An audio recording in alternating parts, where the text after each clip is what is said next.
Hey guys, this video I will show you how to download music on iPhone.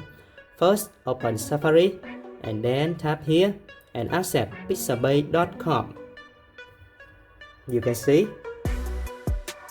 Now, swipe here and tap music.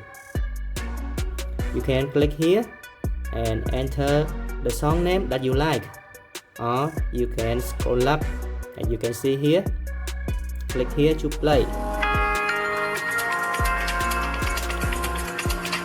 Okay, click here to download. Tap download. Now click here and then click download. Tap here and tap here. Tap share icon and then click save to file.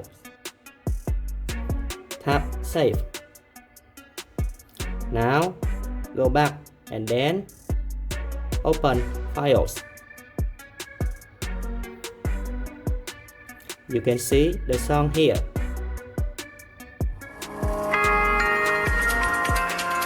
And that's it. Thank you for watching.